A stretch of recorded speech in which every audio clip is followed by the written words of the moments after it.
Welcome to The Real Life Buyer. In this podcast, you will discover interviews with procurement and technical experts, business owners, entrepreneurs, and thought leaders. These experts will help you to develop and grow, accelerate your career, improve your business, save money, and buy smart. Now introducing The Real Life Buyer, Dave Barr.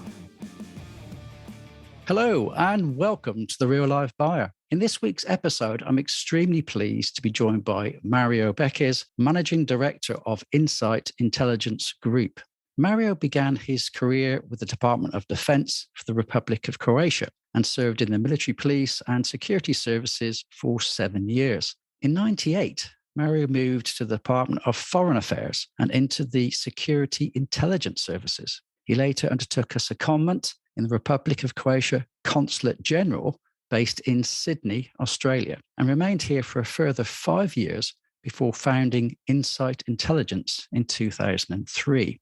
Mario is proficient in 3 languages, English, Croatian, and Russian, and has published 5 books, including Corporate and Workplace Investigations back in August 2018, and his latest bestseller on Amazon, The Blood-Soaked Soil, only just published in September 21. He's also the designer of a number of software programs, such as Intelligent Risk Manager, Intelligent HR Recruiter, and Online Task Manager, as well as pioneering and architecting the application of psychology in corporate environments as a tool to the prevention of fraud and increasing success rates for investigations.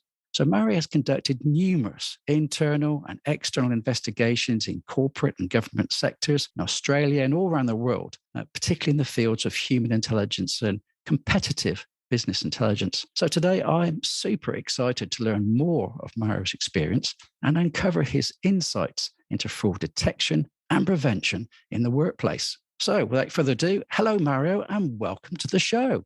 Dave, thank you very much for having me on your show. I'm super excited. And I'd like to say thank you to all your listeners for taking time to listen myself on your podcast. And, I'm very grateful knowing you. And it's such a privilege, to meet somebody first on your profile. So thank you, Dave, for having me. It's an absolute pleasure. And I'm kind of blown away by all the things you've managed to do in such an interesting area. So looking at this incredible resume, one feels it's kind of akin to James Bond. I think you're a bit of a James Bond character, Mario. All this government stuff and intelligence work, I'm pretty astounded. So could you do us the honor of talking us through some of the highlights of your journey to where you become the founder and managing director of the Insight Intelligence Group? Thank you, Dave. My journey was very straightforward. I always said to people, be careful what you wish for. And I always wanted to be the soldier. I grew up in very patriarchal family. My father was, a typical communist worker, right? Wake up in 5 o'clock in the morning, go to factory, long live the communism, socialism, Stalin, Lenin, everybody else. With a grandfather on one side who was second in charge of Yugoslav secret police. And in communism, that's a very good position, right? But I never knew what he was doing. Anyway, at age 14, my parents decided to kick me out, and my grandfather took me under his wing, sent me in military school. In communism, military school starts when you finish your year 8 primary school. That's 14 or 15. So you go in high school, academy, and become the junior officer. I was preparing myself for the life in communism and, being the officer in Federal Army, Yugoslav Federal Army. Well, life is not always, what we planned for. So 1991, as we all know, civil war broke out in Yugoslavia, Croatia declared independence, and, Federal government decided, to squash rebellion. But, as we know, through the history. So I found myself in the midst of something I didn't know what it is. It's democracy. And democracy for me was a simple definition. Coca-Cola, McDonald's, Nike sneakers, and, these things. But when you're 18 years old, you are quite open to being manipulated. And I've been manipulated in different ways, either by my parents and the society. And I found myself actually making decisions very young in my life. So started in combat till 96 when the war officially stopped. ended. And then I was being transferred in security, state security services through military police, other departments, organization through military police. And 98, I decided to give up. It's like I have enough. I just want to marry, have the kids, everything else. I had enough, uniform. And usually doesn't work that way because there was a people in government who told me, well, we invested enough money in you. You're very young. You are patriot, all these beautiful speeches. And I was very flattered, of course. And they offered me to work in Directorate 7, which was Croatian Ministry of Foreign Affairs, Counterintelligence Security Services. And of course, I gladly accepted because they gave me free suit, tie, look like a gentleman, 007 lifestyle. Yeah, I love it. I was not, at the beginning was looked like a very lucrative job, but reality is that you don't do things what you think you want to do it. You're doing things as you're being told. And after 6 months of the training, various academies, I've been sent to Australia. And in Australia, it was a beautiful, 5 years, good life, like sun, there's no war, everybody's happy here. I don't know, like people are different. That's like, Jesus, this is a beautiful country. And on that process, I met a lady and I told her, look, I can date you for the next 3 years and then I need to leave you. She says to me, what do you mean? And I said, I couldn't tell the truth. And the truth was that I need to lie. That was the only thing, But slowly I released it more and more and more, but more information I was releasing, she was like more skeptical, like, okay, you work in embassy, but you can't tell me what. And eventually I decided to stay 2003. And unfortunately, Dave, I was the one of the people who believed the world owes me. So, finally, we married and we expected a child. And my first impression was that everybody's going to run towards Mario and offer him, the president of the companies and everything else. Reality was different, that nobody could care less for me. And it was hard to swallow that ego inside. Nobody noticed me and everything else. So I understood later why not, because I was new in the market. I had no credibility. Everything my previous employment is a very murky waters, and people like,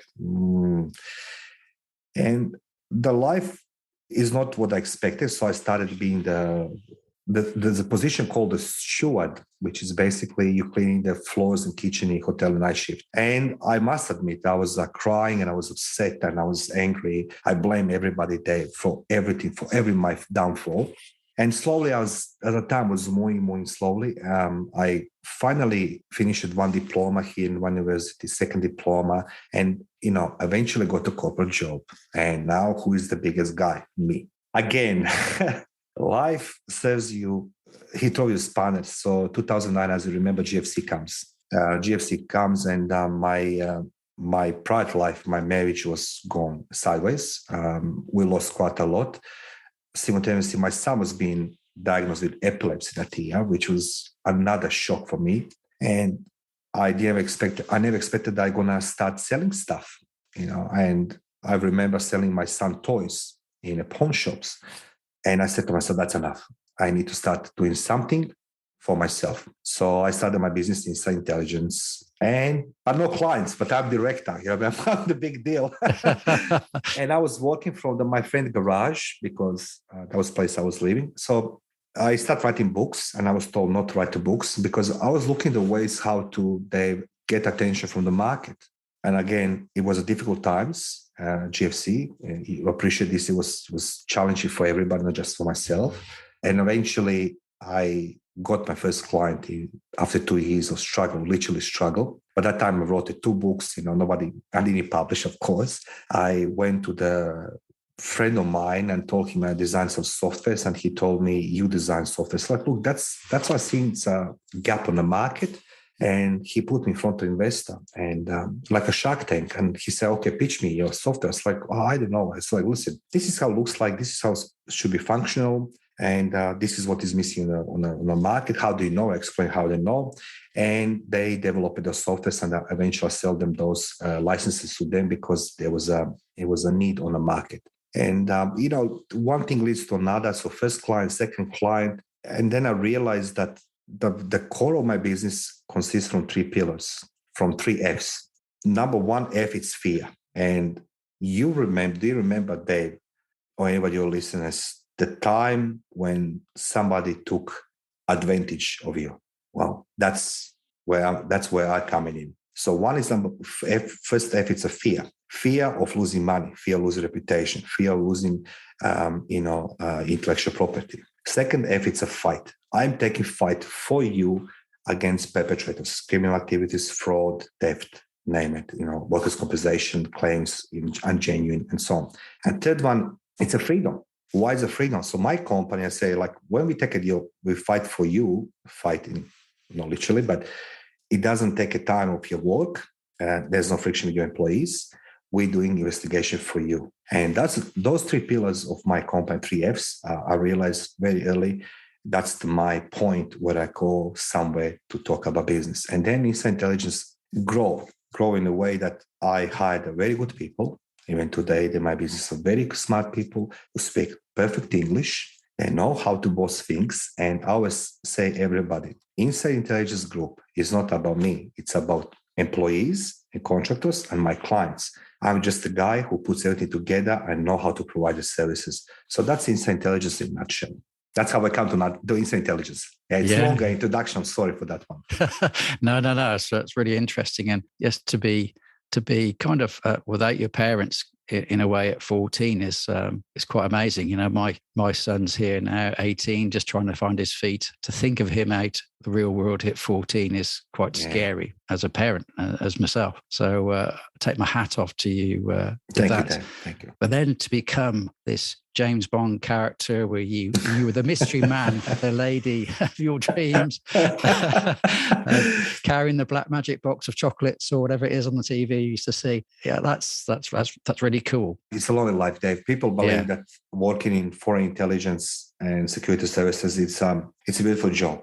And first of all, I learned very early in my life what's the accountability and responsibility through the war, through my work in military sector, and then being shipped, because you know how far away Australia from Europe it is, and I never fly on a plane, and suddenly I'm on airport, and everything was cool till I didn't come into the airplane, and of course there's natural hesitation flying and fear, but then I realized the moment the doors close on an airplane, there is no my bosses around me and nobody to help me. You go into the preparations and operational plans and everything else, what to do, how to do, and everything else. But at the end, there was nobody around me. And I need to provide results and not being supervised. And in the environment I know I have been watched by different agencies, different people. And, this is the life which takes toll because working in that type of sector, it's not just a nice suit. Because every time when I was opening door of my unit, I wasn't sure what's going to be behind the door. And you become the person of interest to somebody as you looking for, people who you need to recruit and so on and so on. So when somebody asked me about my life, they compare with Saving Private Ryan movie, Jason Bourne and Girl with the Dragon Tattoo. Sort of like this, but no fancy cars and no cocktails. Oh, dear. Because in intelligence, when you work in intelligence, you never drink in public places, never. So, okay.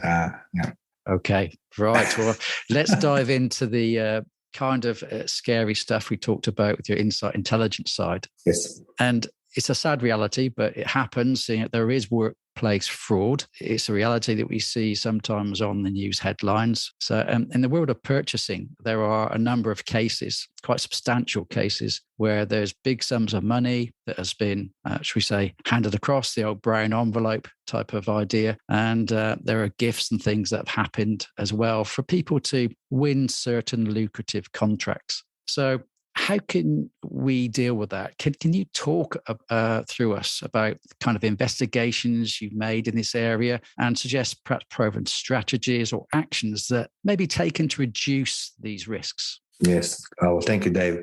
If someone needs to talk about purchasing, it's yourself because that's your field. Unfortunately, fraud is reality. And, we witnessed it in past 2 years.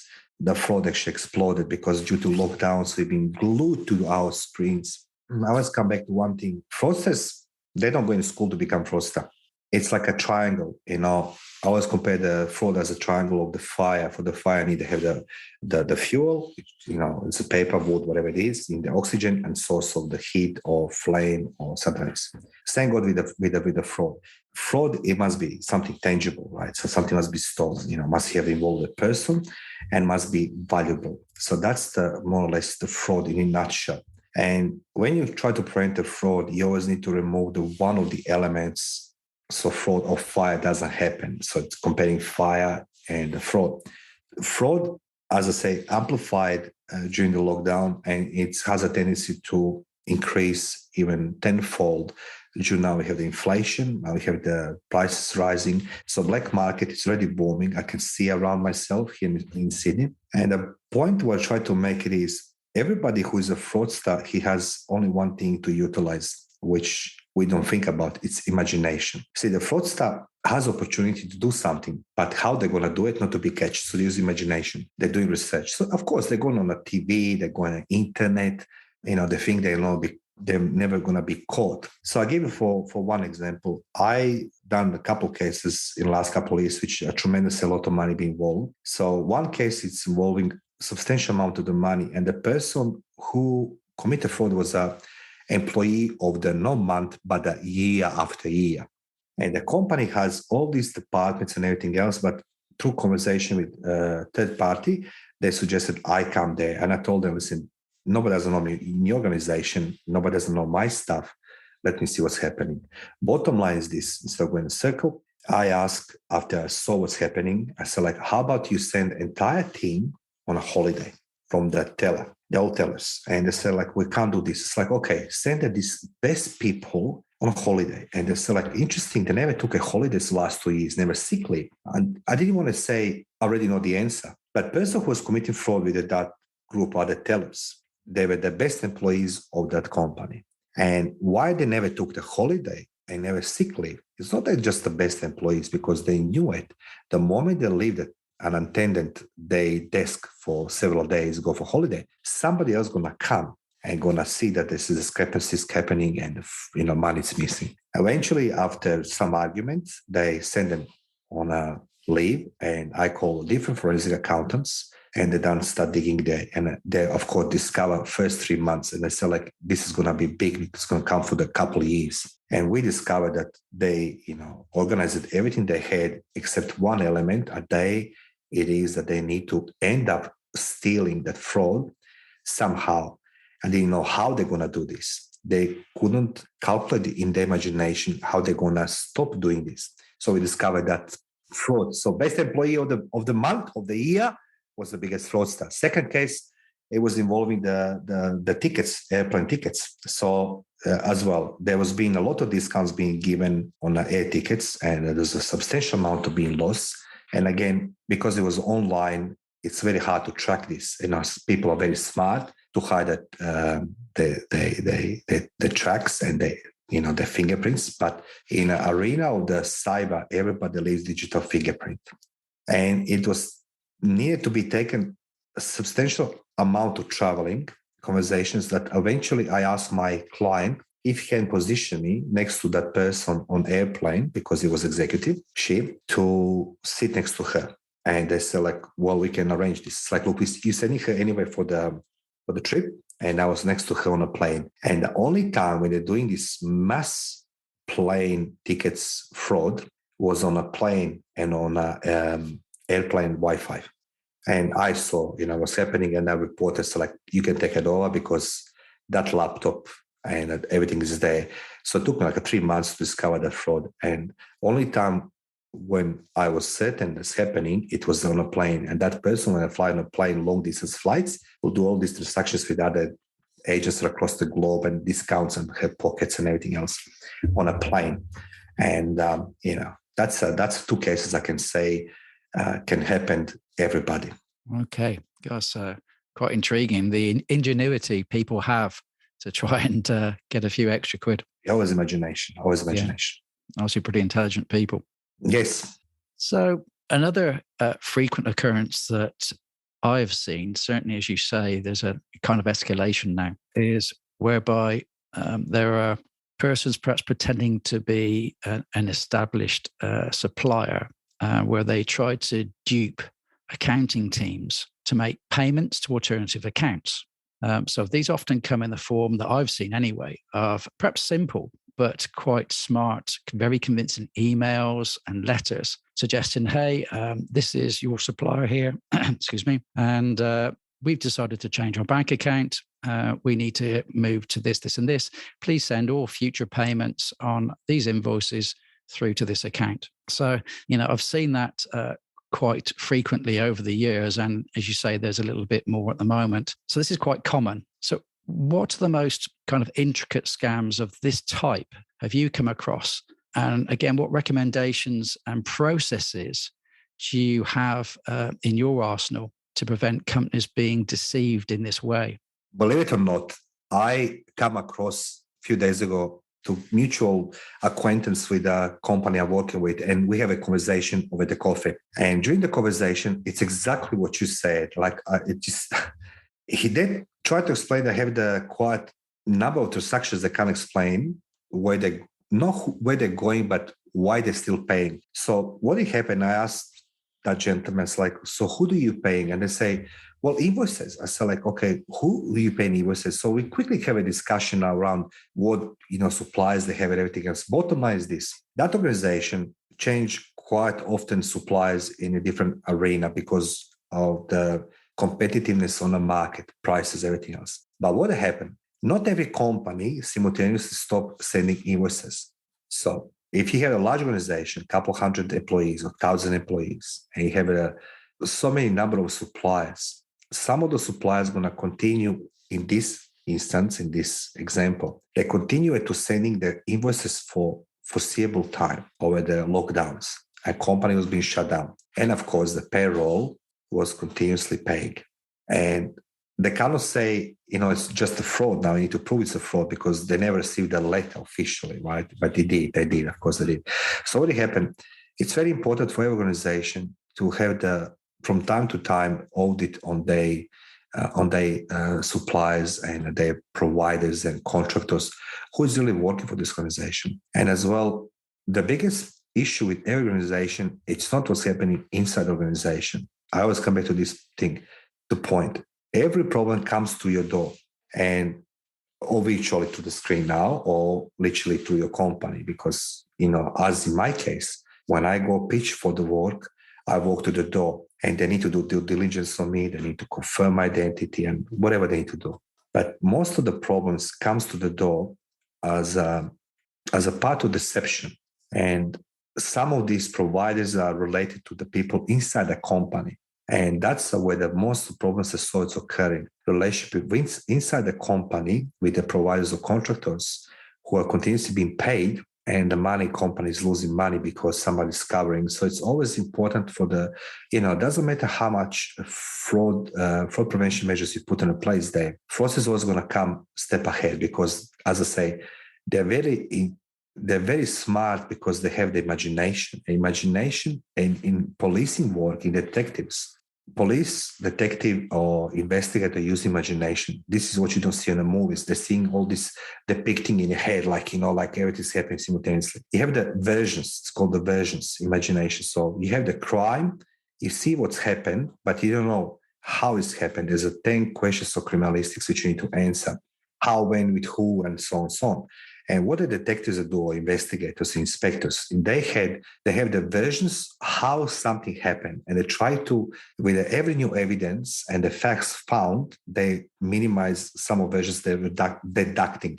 Fraudsters, they go in their head only one version. There's no other versions. It's how they commit and how to avoid being caught. So it doesn't matter how much fraud prevention measures you put on a place. If the company doesn't have internally mechanisms to audit the key areas of their business, fraud's going to happen. And if they have, let's just say you and I have the company and you've done quite a lot of other companies, if you know, or I know in a company that there's continuous some audits, the fraudster is going to think, I don't know what I'm going to hit next. And that's what it is. Prevention, it's always been in discretion. You hit when they're not expecting, and you hit based on some leads rather than just having blank check typing. I mean, this is a fraud prevention policies, because that doesn't help to nobody.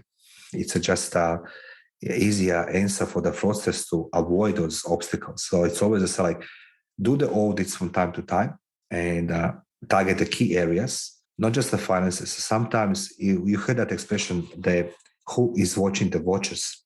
So you have the security.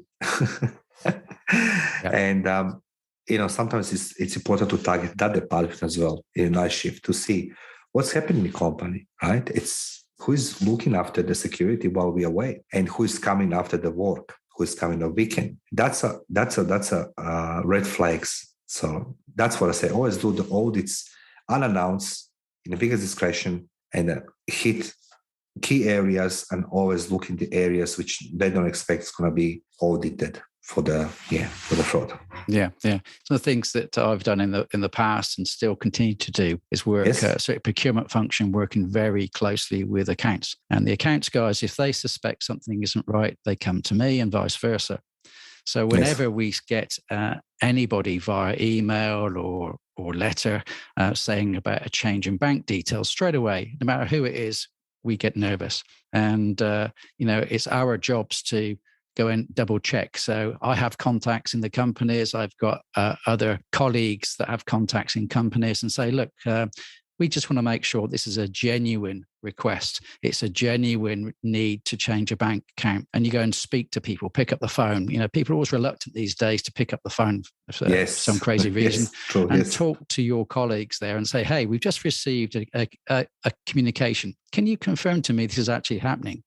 Can you go and validate for this for me, please? Can you send me an official response through yourself, etc.? So just by doing some of those simple checks and balances and speaking to people, I find it kind of helps that you kind of minimize it. And there's more than one party. As I said, both the accounts teams and the procurement guys both do their own checks and come together and say, hey, if you say and found the same things I have, and once they have, then we feel a little bit more confident that this is a genuine request. So it's helped as well. Yeah, absolutely. See, Dave, that's what speaks experience from you. And this is what I'm enjoying, talking to people like yourself who have the life experience. And as I said, like we're dealing now with generation, I don't know, Z, X, Y, whatever they call them now. I forgot.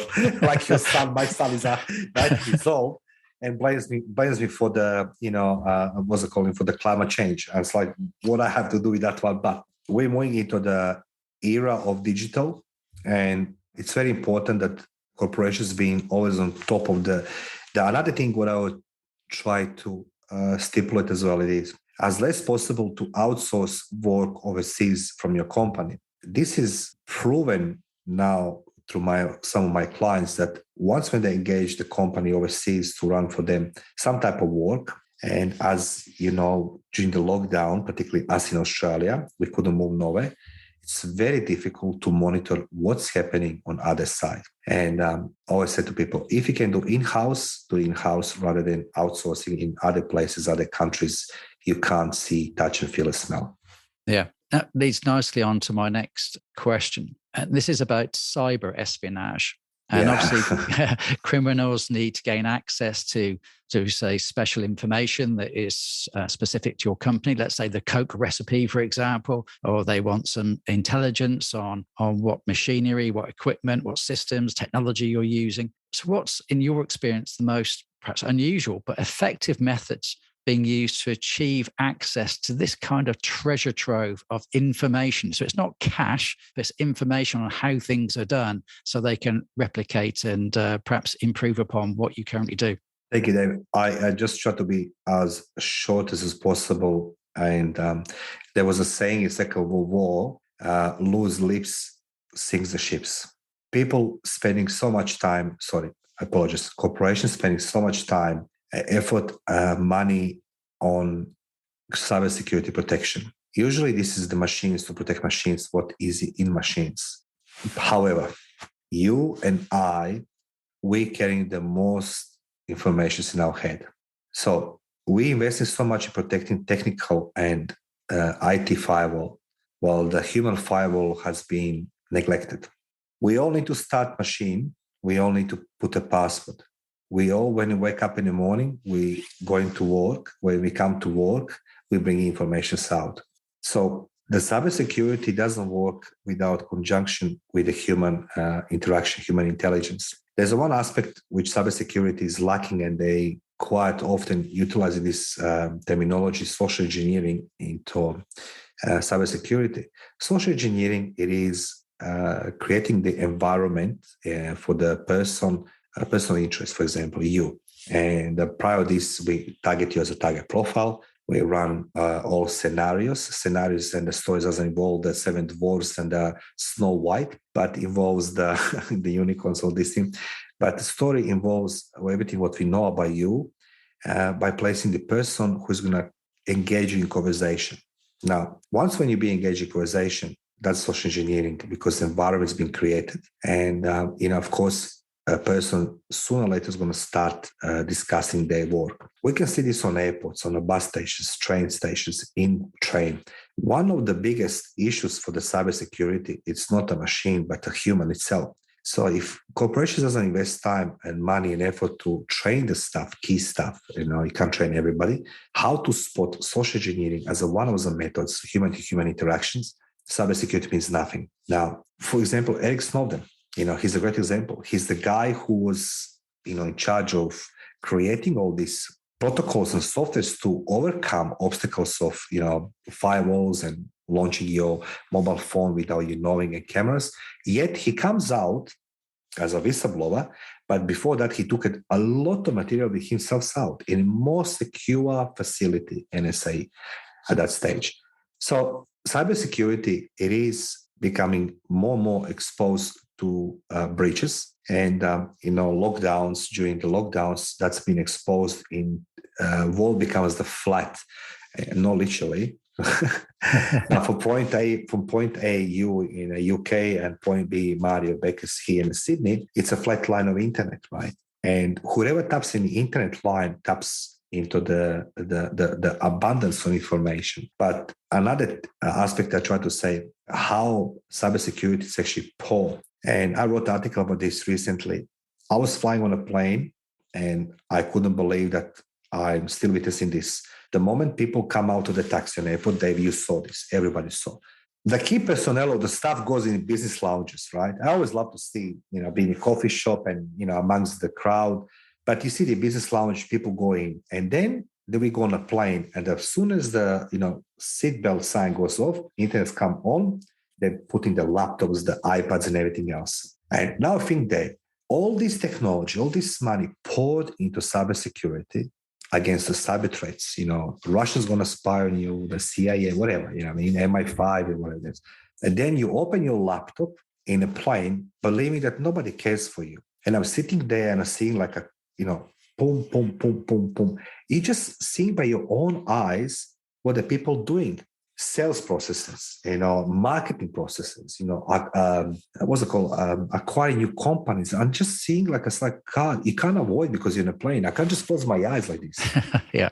So imagine how much money some company has to spend on a cybersecurity. So as I said, cybersecurity, it's a technical measure, but it doesn't work without conjunction with a human firewall. So it must be involved as well, human interactions, and train and educating the staff to spot possible industrial espionage, which is sort of easier to spot rather than economic espionage, which is a country against the country, and with the traveling that's come to the explosion. So cybersecurity, it's a very important element, but trying to explain to my clients and everybody else, try to understand there's a human factor involved as well. If you don't include a human factor in the cybersecurity is just going to protect your hard drive. That's it. Yeah, that's really good and interesting points you made there.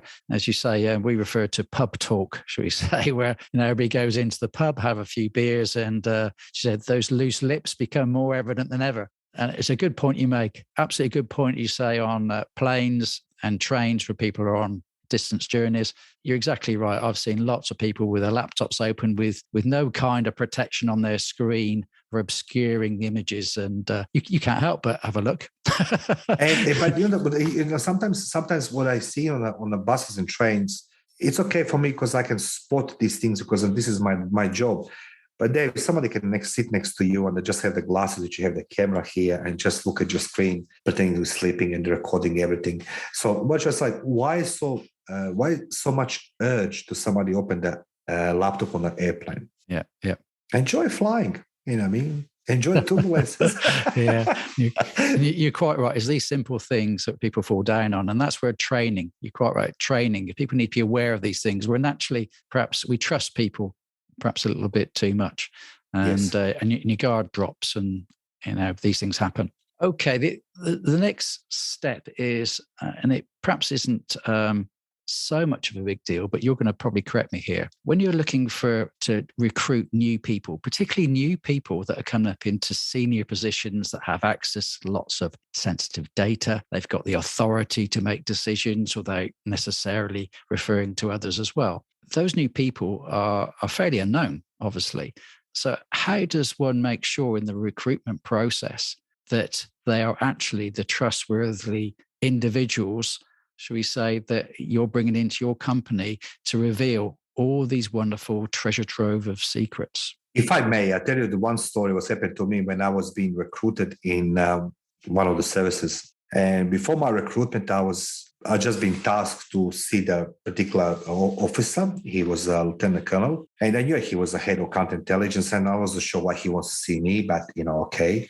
And he told me, Mario, you're the man of the trust. I heard it's like, okay, it's all this flattering. It's good. It's like like a peacock.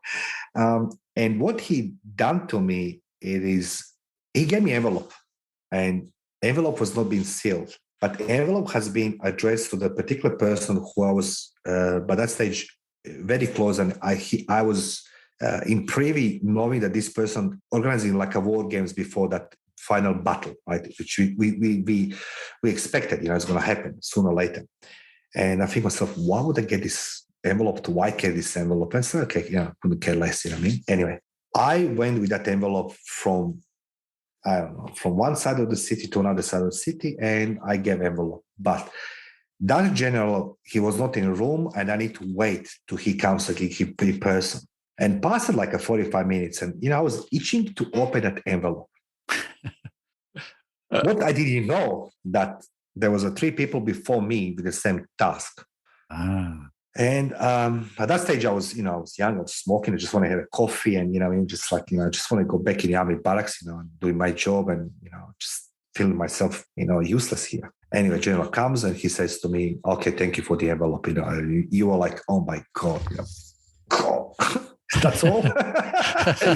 How about some coffee and everything? Anyway, at the end, I was being called a couple of weeks later for conversation, and I was being tasked to carry the planes for attack from our place to the president to sign off, which I knew that was inside. Anyway, I returned it, long story short, and I said, why was I being given this? So it's being explained. There was the same people being recruited to do the same job with envelope. 6 people opened envelope. Wow. In that envelope was a fake information. 2 of those people sold that information to enemy. Wow. Yes. Blimey. And then I realized, okay, so lucky me, I didn't open, right? But I was itchy, right? So when you're doing the recruitment process is always easiest. Everybody knows what to expect. Your name, your surname, your qualifications, your SWOT analysis, how you're going to make the money, how you're going to manage the teams, where you see yourself in 5 years' time, and do you like a unicorns or midgets, whatever it is. Now, the process I always recommend my clients is from time to time to do this loyalty testing. There's many references to loyalty testing, but one of them it is that type of envelope. You need to test your employees, right? And there's a key personnel and executives in C-level management who can approve this, right? And sometimes it's usually a vice president or someone like this, which you're organizing through the various channels to employees be tested. And it's nothing wrong with this, right? Because you appreciate that when you change a job or I change a job, we always go somewhere else. We take in all our knowledge. So there's no cybersecurity, it's our brain. We take information out. But it's very important to understand that nobody can stop you to work for competitors when you get out from the company, you resign, whatever it is. But while in the company, always come back. It's a due diligence, very important. Not just the beginning, but during the employment as well. Very important to find a modus operandi, how to test loyalty of your employees and at what scale and how. Usually I refer to this to the war room, and I have several clients I apply this. The war room, it's basically you creating the different scenarios which involve the different type of providers, PR, marketing, all these things, emergency services, everything else. And you try to manage your company in case something goes wrong. One of them is sales information. So I would say recruitment is one part, but due diligence during employment is very important. And how they're going to organize this, I'm happy to share with everybody to teach them. But I say, if you don't do this, if you lay it back, certainly somebody's going to take it out, something was not supposed to be. Yeah. That leads on nicely, because I was thinking of also about the peoples that have been with companies for 10, 20, 30 years even. And they've been, as far as you're concerned, honest, good, hardworking employees, extremely loyal. But things happen in people's lives. They face difficulties, and you never know. They might be approached by external sources when they're very vulnerable. They've got some problems, and they're somehow encouraged to perhaps not be the same as they have been in the past. Is there any kind of flags or changes in behavior or anything that is useful for people to be aware of when that kind of difficult change happens? I truly believe that every company has some type of the mechanisms of workplace where they can check behavior of the employees. And I said before, who is watching the watches? Doesn't refer only for security guards, but as well as referring to the internal mechanisms in employees inside a company. There's something what was called, and we can apply this in this now conversation, from informants. You're familiar with the word informants? Yeah. So there's something that's called the MICE methodology: money, ideology, coercion, ego.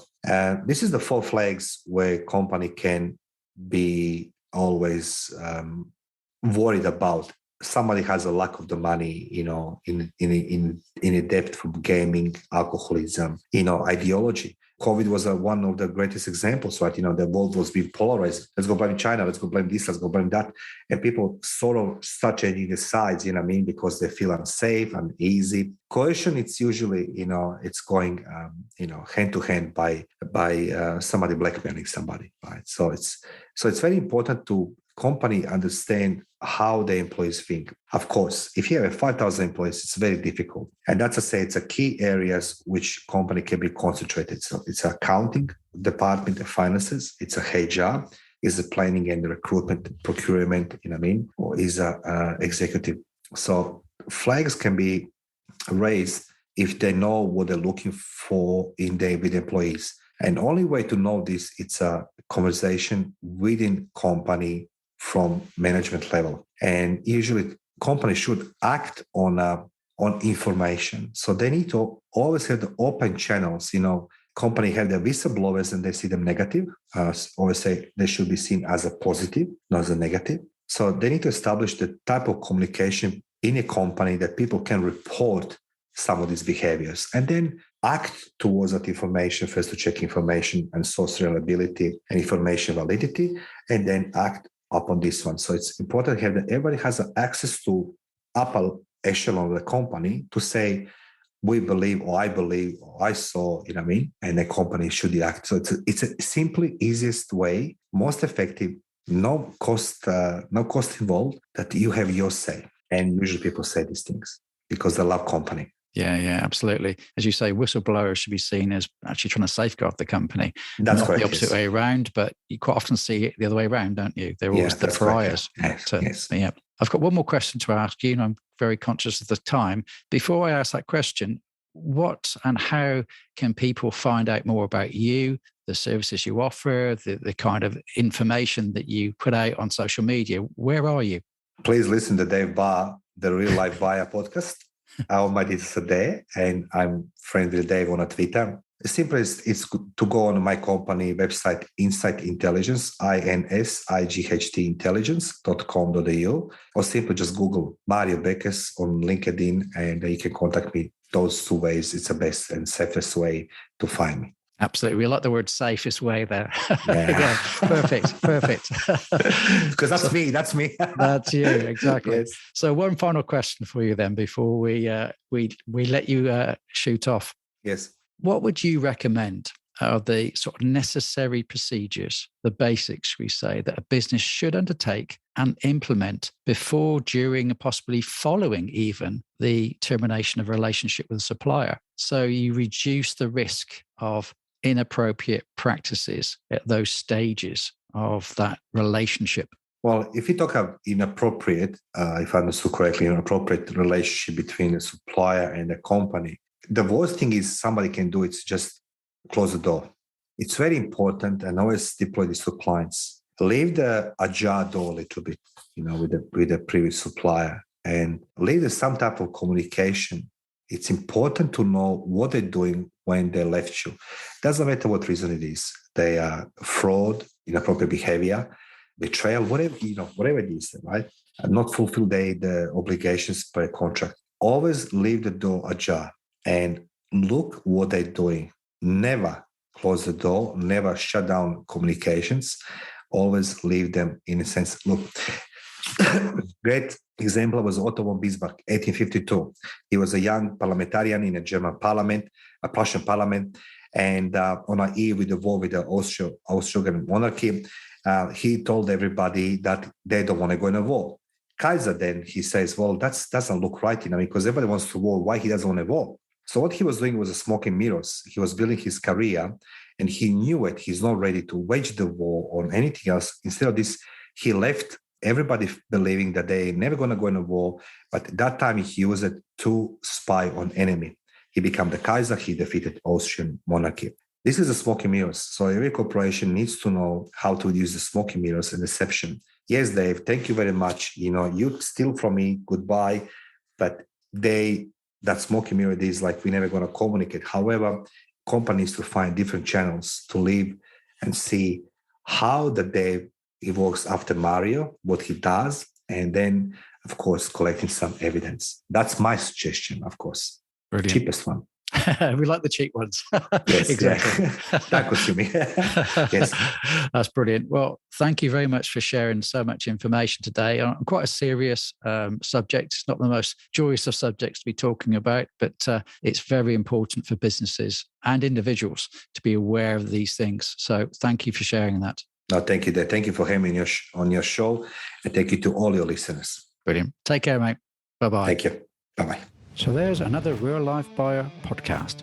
I do hope you enjoyed it and it's given you some ideas and inspiration for greater action and achievement. If you are a purchasing or a supply chain professional, business owner or director, come and join my Facebook group, the Purchasing and Supply Chain Community Hub, a safe place to engage with like-minded, friendly people. See you soon. Bye.